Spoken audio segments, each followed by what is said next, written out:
ছুটির দিনের বাজার পরিস্থিতি জানতে সরাসরি যুক্ত হচ্ছি সহকর্মী আরাফাত ইসলাম শুভর সঙ্গে। তিনি আছেন মোহাম্মদপুর কৃষি মার্কেটে। শুভ, এর আগে আমরা কারণ বাজারের খবর শুনেছি, হাতিরপুলের খবর শুনেছি, আপনি আছেন মোহাম্মদপুর কৃষি মার্কেটে।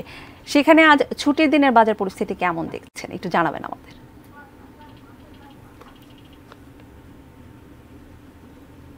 জি তানিয়া, ধন্যবাদ আপনাকে।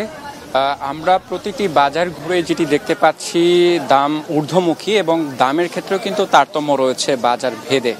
বিশেষ করে যেটি আমরা দেখতে পাচ্ছি মাংসের দাম, এটি কিন্তু প্রতিটি বাজারে আমরা দেখতে পাচ্ছি ঊর্ধ্বমুখী। এবং একই সাথে যদি আপনাকে জানিয়ে রাখি, কাঁচা বাজারের ক্ষেত্রেও কিছু কিছু সবজি ভেদে কিন্তু খুবই ঊর্ধ্বমুখী। বিশেষ করে গ্রীষ্মকালীন যে সকল সবজি রয়েছে, এ সকল সবজির দাম কিন্তু প্রতিটির ক্ষেত্রে 5 থেকে 10 টাকা বেশি দামে বিক্রি হচ্ছে বলে ক্রেতাদের অভিযোগ। এবং যদি আলু পেঁয়াজের ক্ষেত্রে বলি, আলু পেঁয়াজের দাম কিছুটা কমেছে। আমরা দেখতে পেয়েছি গড়ে 5 টাকা করে কিন্তু কেজিতে কমেছে। অপরদিকে আরেকটি বিষয় যেটি আমরা লক্ষ্য রাখছিলাম, ভোজ্য তেল অর্থাৎ সয়াবিন তেলের ক্ষেত্রে। আপনি জানেন যে গত সপ্তাহে সরকার নতুন দাম বেঁধে দেয়, সেক্ষেত্রে খোলা সয়াবিনের ক্ষেত্রে 2 টাকা করে লিটার প্রতি কমেছে। অন্যদিকে 4 টাকা করে বাড়ানো হয়েছে বোতলজাত যে সকল সয়াবিন তেল রয়েছে।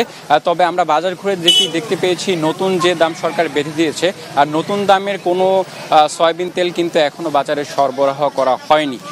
যে কারণে কিন্তু পুরনো যে দামের পুরনো যে সকল তেলগুলো ছিল সেগুলো কিন্তু বিক্রেতারা বিক্রি করছেন। একই সাথে কিন্তু মশলার বাজারেও কিন্তু আমরা দেখেছি ঊর্ধ্বমুখী। শুধুমাত্র জিরা সেটির দাম কমেছে। এছাড়া কিন্তু অন্যান্য যে সকল মশলার দাম সেগুলো প্রতিটির ক্ষেত্রে 100 থেকে 150 টাকা বৃদ্ধি পেয়েছে। সব মিলিয়ে বলা যেতে পারে যে একদিকে কিন্তু প্রচুর তাপদাহ চলছে। এই গরমে কিন্তু যারা ক্রেতারা আছেন তারা বাজার করতে এসেও কিন্তু খুবই দুর্বিষহ অবস্থায় রয়েছেন। অপরদিকে বাজারের এই সকল অস্থিতিশীল পরিস্থিতির কারণে তাদের নাবিশ্বাস দেখা দিয়েছে। সব মিলিয়ে বলা যেতে পারে যে গরম এবং দ্রব্যমূল্যের ঊর্ধ্বগতির কারণে একদম নাজেহাল অবস্থা ক্রেতাদের। এই ছিল আমার কাছে এখন পর্যন্ত মোহাম্মদপুর কৃষি মার্কেট থেকে বাজার দরের সর্বশেষ আপডেট। তানিয়া। শুভ, অসংখ্য ধন্যবাদ আপনাকে।